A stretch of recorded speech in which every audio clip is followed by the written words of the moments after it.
კვლავ ამჯერად უკვე სტუმრებთან კი ბატონო სტუმრები შემოგვიერთდნენ და ახლა ერთად უნდა წავიდეთ დიდ მოგზაურობაში თან ბიუჯეტურად რაც ყველაზე მნიშვნელოვანია ხო? დამეთანხმებით თქვენც ალბათ რომ გაზაფხული მოგზაურობისთვის იდეალური სეზონია, ნაკლები ტურისტის, ასეამოვნო კლიმატი, ხშირად უფრო ხელმისაწვდომი ფასებიც და ალბათ ყველას ეს უკანასკნელი გვაინტერესებს ყველაზე მეტად როგორ ვიმოგზაუროთ ისე რომ შთაბეჭდილებები იყოს დიდი, ბიუჯეტი კი ნაკლები. სწორედ ამიტომ მოვიწვიეთ დღეს ტურისტული კომპანიის მფლობელი და წარმომადგენელი სტუდიაში, რომლებიც გვეტყვიან, რომელი მიმართულებებია დღეს საუკეთესო ფასისა და გამოცდილების ბალანსი, როგორ დავგეგმოთ ჭკვიანურად და სად იმალება გაზაფხულის ყველაზე საინტერესო აღმოჩენები. მარი კელენჯერიძე და კატო მაისაძე გვერდებიან თემაზე სასაუბროთ. მოგესალმებით. ძალიან დიდი მადლობა მობრძანებისთვის. მოკლედ მოგზაურობა არის ის ბედნიერება, რაც ყველა ადამიანისთვის ერთნაირად მნიშვნელოვანია. ძალიან დიდი ინვესტიციაცაა მათ შორის დანახარჯთან ერთად, მაგრამ რაც უფრო ნაკლებს დავხარჯავთ ხოლმე, ეს თავისთავად ცხადია, ჩვენი ჯიბისთვისაც კარგია და ჩვენი მომავლისთვისაც. მოდი დავიწყოთ. ახლა ჩვენ გვაქვს ერთი მთავარი მოვალეობა, რომ გავცეთ რეკომენდაციები, ვამოგზაუროთ ჩვენი ტელემაყურებელი საინტერესო ადგილებში და ნაკლები დანახარჯით. კი ბატონო, რომელი მიმართულებებია გაზაფხულზე ყველაზე ესეთი მიმზიდველი და ხელსაყრელი ამ შემთხვევაში? გაზაფხული მართლაც ყველაზე კარგი სეზონია სამოგზაუროდ, რადგან ავიაბილეთების ხარჯზე ბევრად ბიუჯეტურად შეგვიძლია დავჯავშნოთ ავიაბილეთები და შევიყიდოთ. პირდაპირ რეისებს გირჩევდით ძირითადად, სადაც გვაქვს საქართველოდან, უფრო ბიუჯეტური გამოდის. თუ განვიხილავთ თბილისიდან სტამბულის მიმართულება ყველაზე ბიუჯეტურია, იმიტომ რომ რამოდენიმე ავიაკომპანია დაფრინავს და აუცილებლად მონახავთ თქვენთვის სასურველ ბიუჯეტში რომელიმე ავიაკომპანიას. და ეს ბილეთი რამდენი ხნით ადრე უნდა შევიძინოთ მაგალითად, რომ აი იყოს იაფი და შეიძლება ადრე. ყველაზე დიდი შეცდომა არის, რომ ელოდებიან გამგზავრების თარიღს და ყიდულობენ 2-3 კვირით ადრე. არასოდეს ეს შემთხვევაში ბილეთი იაფი არ გამოგივათ. შეიძლება მინიმუმ 3 თვე, შეიძლება 1 წლით ადრეცაც მოგიწიოთ ბილეთის ყიდვა, თუ ძალიან ბიუჯეტური მოგზაურობა მოსაზრება, რომ აი ცოტა მოიცადე და შემდეგ რაღაცა თუ რეისი არ არის გზავრობის დღე არ არის გადავსებული, აი თავიდან ბოლომდე თვითფრინავი შეიძლება ძალიან იაფად ჩაიგდო ხელში ბილეთებიო. გასაზღვრა ვერ ასოდეს, ამიტომ ძირითადად ვივარაუდით, რომ ავიაკომპანიის ავიაბილეთები ყოველთვის იყიდება სწრაფად. ბორტები ივსება და ამის ხარჯი ბილეთებიც რა თქმა უნდა ძვირდება. ამიტომ რაც უფრო ადრე დაჯავშნით და იყიდით ბილეთს, მით უფრო იაფი გამოგივართ. და ეს მართალია. ადრე დაჯავშნით მთავარი რეკომენდაცია. თქვენაც თქვით უფრო ფორტუნა რეალურად გამართლებაზეა, რომ გაგიმართლას ხო და უცებ რაღაც აუცილებლად კიდე გასათვალისწინებელია, რომ უნდა ვნახოთ იმ ქვეყანაში, სადაც მივიმგზავრებით, რაიმე დღესასწაული ხო არ არის, ან რაიმე ღირსშესანიშნავი დღეები. აი მაგალითად მილანის შემთხვევაში Fashion Week-ი როცა არის, ავიაბილეთები, სასტუმროებიც, აპარტამენტებიც 2-ჯერ და 3-ჯერ მეტია, ვიდრე ჩაოლებრივი მოგზაურობის დროს. ანუ ეს აუცილებლად თავიდანვე უნდა ხო. დროის ამონაკვეთში ალბათ უმჯობესია თუ ბიუჯეტურად მოგზაურობაზე გვაქვს ასე ვთქვათ, სწორება, თავისთავად თავი შევიკავოთ. და ძალიან ბევრი რამეა გასათვალისწინებელი თავიდან. იცით რა მაინტერესებს საბოლოო ჯამში მოგზაურობის მთელი ხიბლი იმაშია, რომ ხო მეტი გავიგოთ, მეტი შევიმეცნოთ ის რაც გვინახავს კინოსურათებიდან თუ ფილმებიდან, რაღაცა ჩვენ შევეხოთ ამ ყველაფერს, მაგრამ მაინც ალბათ ძალიან დიდი ხიბლი აქვს ხოლმე, რომ აღმოვაჩინოთ რაღაც ახალი. ისეთი რაც თუნდაც არ გვინახავს იგივე სოციალურ ქსელებში, არ არის ძალიან პოპულარული, არ არის ის რაც ჩვენი მეგობრის მხრიდან მოგვისმენია და ასე შემდეგ. დაულაშქრავი ადგილები დაულაშქრავ. ბოლო პერიოდში მარტო მე არ ვუყურებ მოგზაურობას ამ ჭრილში და ძალიან ბევრი ადამიანი ვიცი რომ ზუსტად აი ამ მიმართულებით გეგმავს ხოლმე თავის მოგზაურობას. ნაკლებად პოპულარული ქვეყნები. საინტერესოა თუ შეგვიძლია რომ დავასახელოთ. აი მაგალითად ალბანეთი ძალიან მოთხოვნადი გახდა. არ არის ეს რეალურად პოპულარული და არც არასდროს ყოფილა ესე მოთხოვნა რომ ალბანეთში გსურს წასვლა და ამიტომ ვურჩევდი ალბანეთის მონახულებას. ასევე იტალიის რამოდენიმე პატარ-პატარა ქალაქები, სადაც შეგვიძლია როგორც სანაპირო გქონდეს, ასევე სხვადასხვა ლანდშაფტები, მაგალითად ამალფი და ასე შემდეგ. ათენშიც შეგვიძლია ძალიან კარგი პატარ-პატარა პუნქტები აღმოვაჩინოთ, სადაც კარგი დასვენება, ასევე გართობაც გვხდება ადგილზე.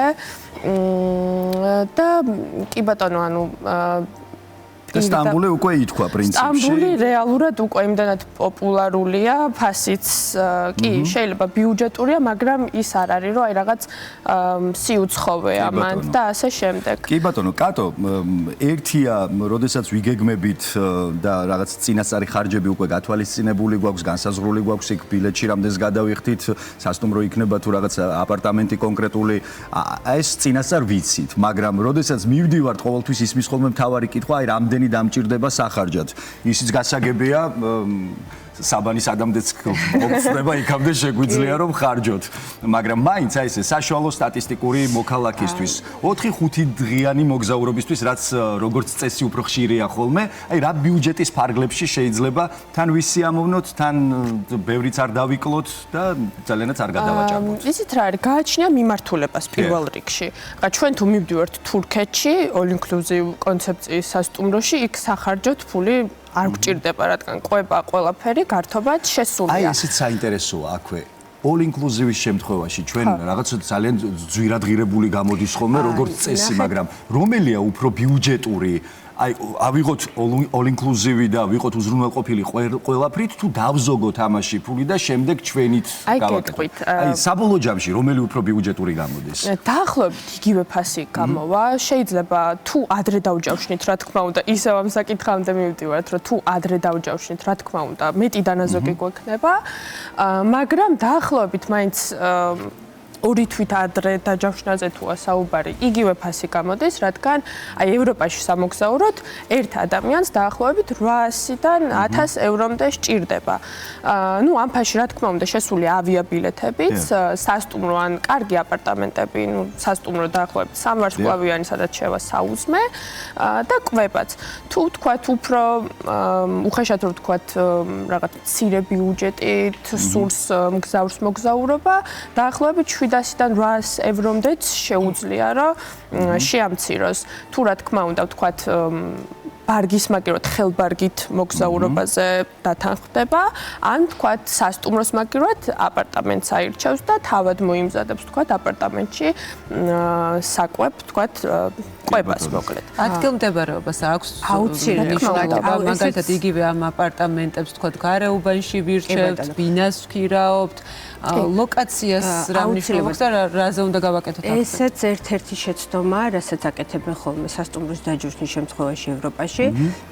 ბიუჯეტური და იაფირო გამოუვიდეთ, ცდილობენ რომ აიღონ სასტუმრო გარეუბანში, რადგან ბევრად უფრო იაფია, მაგრამ ეს ყველაზე დიდი შეცდომაა, იმიტომ რომ გზავრობა, ანუ გარეუბნიდან ყოველდღე ცენტრში რომ მოხვიდე და ღირსშესანიშნავი ადგილები ნახო, საკმაოდ ძვირი უჯდება და ჯამში იმაზე მეტი გამოდით, რაც უფრო გათვლილი აქვს. ევროპის შემთხვევაში დროსაც და თანხებით თან როგორც წესი, აი 4-5 დღისთვის აი საზოგადოებრივი ტრანსპორტით აღარ სარგებლობთ, რაღაც ტაქსებზე გადადიხართ. ქალაქს მაგის შესაძლებლობა, რომ კარგი საზოგადოებრივი ტრანსპორტი გქონდეს თან. ევროპაში არ მუშაობენ გვიანობამდე, ანუ თქვათ 12 პირველამდე. შესაბამისად, ღამე თუ სურს გასვლა, რა თქმა უნდა, ტაქსით უნდა ვისარგებლოთ და ეს ჩვენს ხარჯებს ზრდის. ანუ დაახლოებით 30 ევროთი მეც ვიხდით დღეზე, ვიდრე ვთქვათ, ანუ შეგვიძლია რომ ეს 30 евро დავზოგოთ, დავამატოთ სასტუმროს ამ აპარტამენტს და ვიქირავთ, ვთქვათ, ქალაქის ცენტრში. ანუ ჯობია არ დავზოგოთ, ვთქვათ, თანხა სასტუმროზე, ვიქირავთ ან ნახოთ სასტუმრო ქალაქის ცენტრში და ჩვენ კომფორტზე იქნება უფრო მორგებული, იმიტომ რომ გავალთ გარეთ, ვთქვათ, ცენტრი 5-10 წუთის ფეხით სავალ გზაზე გვექნება. თან როგორც წესი, ძირითადი სანახაობები ცენტრალურ ადგილებში არის ხოლმე თავმოყრილი, მაგრამ ინდივიდუალური მგზავრობა თუ ტურის პაკეტი, აი ხშირად მიდის ხოლმე აი ამაზე მსჯელობა, რომელი უფრო ბიუჯეტური გამოდის საბოლოო ჯამში და კომფორტული. ეცით როგორ არის, ევროპას თუ შეეხება ინდივიდუალური მგზავრობა, რა თქმა უნდა. ანუ თავად შეგიძლიათ თუ დროში შეზღუდული არ ახართ და თქვენზე მოქნილი გრაფიკი გაქვთ და თარიღების ცვლილება შეგიძლიათ, აუცილებლად იპოვეთ ბილეთებს ძალიან ბიუჯეტურ ფასად. თქვენ შეგიძლიათ დაჯავშნოთ სასტუმროები და ასევე აპარტამენტები, თქვენზეა დამოკიდებული რომელიც მოყვარული ხართ და ტრანსფერებიც, რა თქმა უნდა, მაგრამ რაც შეეხება საკურორტო ზონებს, ანუ ეს არის თბილისიდან გვაქვს დაპაკეტებული ტურები ანტალიაში, ეგვიპტეში და დუბაი, აბუ-დაბი და ასევე დოჰაში. ეს რა თქმა უნდა ბევრად უფრო ბიუჯეტური გამოდის, მით უმეტეს თუ ნაადრევი ჯავშნებით იყიდი, რამოდენიმე თვით ადრე, სადღაც შეიძლება 30%-ით უფრო ბიუჯეტური გამოგივიდეს, ვიდრე უკვე მოგზაურობასთან მიახლოებულ პერიოდზე და აუცილებელია კიდე რომ მგზავრმა იცოდეს რა უჯდება, ტურპაკეტების შემთხვევაში ეს არის ძალიან კარგი, რომ მგზავრმა უკვე იცის რა აქვს გადახდილი, რა უჯდება და სიურპრიზები და გაუთვალისწინებელი ხარჯები ადგილზე აღარ ხვდება. ანუ ეს იქიდან გამომდინარე, რომ და გარკვეულწილ პასუხისმგებლობასაც იღებს კონკრეტული კომპანია, ხო? რა თქმა უნდა, ეს თავისთავად კომპანიიდან უნდა დაჯავშნოთ აუცილებლად ეგეთი ტურპაკეტები, გამზადებული სადაც შედის ავიაბილეთებიც, პირდაპირ რეისებია, ტრანსფერებიც, ასევე სასტუმროები all inclusive-ია ამ შემთხვევაში და ეს ძალიან კარგია, იმიტომ რომ ყვებით დამატებითი ხარჯები აღარ არის საჭირო და უკვე იცი რაც გადახდილი თან განსაკუთრებით ისეთ ქვეყანაში, როგორც დუბაი, რა თქმა უნდა, საკმაოდ ძვირად ღირებულია იქ ესე ინდივიდუალური ყვება. ეს შემთხვევაში მე ურჩევ ხოლმე აუცილებლად რომ ტურპაკეტით წავიდენ და არა ამ სეზონზე ყველაზე კარგი ფასები საცხოვრებელზე შეგვიძლია რომ ესე კონკრეტული მიმართულებები და მარშრუტები გავაჟღეროთ. კი ბატონო, აი როგორც ვახსენეთ, თბილისი და რეისებზე თუ ლაპარაკობთ, ეს არის სტამბულის მიმართულება და იქ ძალიან ბიუჯეტურად უბნებს გააჩნია, შეგიძლია დაიღოთ ძალიან იაფად სასტუმროები. ასევე ქუთაისიდან ფრენებს თუ განვიხილავთ, ეს არის ბუდაპეშტი, პრაღა, ათენის მიმართულება. გარდა ბილეთების იაფიროა ბილეთები, ამის გარდა კიდე საცხოვრებაა ძალიან იაფი ამ ქალაქებში, ანუ კვებაც, ტრანსპორტირებაც, სასტუმროებიც, ყველაფერი უფრო ბიუჯეტური გამოდის და შესაბამისად მადრიდსაც დავამატებდი. მადრიდიც ალბათ. ბარსელონასთან შედარებით გაცილებით ბიუჯეტურია რეალურად საცხოვრებელი. თქვენ როგორც აი ამ სფეროს წარმომადგენლებმა, ადამიანებმა, რომლებიც ერკვევიან თითოეულ დეტალში, თუ შეგიძლიათ რომ აი გარკვეული ხრიკები, რჩევები მისცეთ ჩვენს ტელემაყურებელს, აი რა პლატფორმებს, რა მეთოდებს ურჩევდით, ყველაზე იაფად რომ დავჯავშნოთ იგივე ბილეთები, იგივე სასტუმროები და ასევე ვიცი რომ რაღაც გარკვეულ დეტალებს აქვს ძალიან დიდი მნიშვნელობა, თუ რაღაც კონკრეტულ ბილეთზე შედიხარ და ამოწმებ ისტორიულად ძალიან ხშირად, ვიცი რომ ზრდის, ხო, მე მგონი ფასეს რეალურია თუ არა? კი, რეალურია. უნდა მეხსენებინა აუცილებლად ეგ ხრიკით თქვა, რომ აუცილებლად ნახოთ ბილეთები ინკოგნიტო ფანჯრებიდან. რადგან ზოგადად მოთხოვნადობა პირდაპირ პროპორციულია ფასთან. ანუ რაც უფრო მოთხოვნადია პროდუქტი, რა თქმა უნდა, ფასიც ავტომატურად იზრდება. ვიზიარს მეორე ეგ ფუნქცია, რომ აი რაც უფრო ხშირად შევდივართ, თქვა, შეიძლება უცებ ფასი რადიკალურად განსხვავებული დაგხვდეს მეოთხე ან მეხუთე შესვლაზე. მე დამმართნია სტამბულის მიმართულებაზე, საკუთარი ბილეთი, საკუთარი ხელით გავიძვირე, სულ რაღაც რამდენიმე წამში.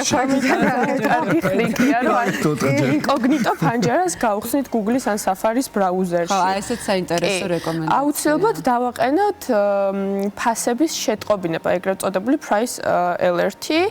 Vizr-საც აქვს ეგ ფუნქცია, რომ აი ვთქვათ, რაღაც კონკრეტული მიმართულება გაიაფთა და მოგვდის შეტყობინება, რომ აი ეს გაიაფთა და ეგრევე შეგვიძლია ვთქვათ, შევიდეთ, თუ გქონდა ვთქვათ, დაგეგმილი და გვინდოდა მაგ მიმართულებით მოგზაურობა, შევალთ და ვიყიდით უპრობლემოდ. ასევე ძალიან კარგი საიტია, აპლიკაცია Skyscanner-ი, სადაც შეგვიძლია გადავამოწმოთ რამდენიმე კომპანიაზე, ვთქვათ, სხვადასხვა ფასები ბილეთებზე, სხვადასხვა მიმართულებით, ვთქვათ, ეს იქნება პირდაპირი ფრენა, გადაჯდომით, რომელი ფრენა არის უფრო ხანმოკლე და ასე შემდეგ.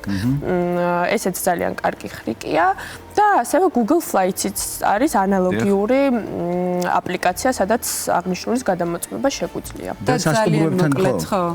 სასტუმროებთან დაკავშირებით თუ შეგიძლიათ ასეთივე რაღაც გარკვეული რჩევები მისცეთ პლატფორმები, რასაც Booking-ი არის ყველაზე ესეც სანდო რეალურად სხვა პლატფორმებს ჩვენ ვერ ურჩევთ, იმიტომ რომ შეიძლება თქვათ სკემერები იყვნენ ან უბრალოდ რაღაც არ დახვდეს.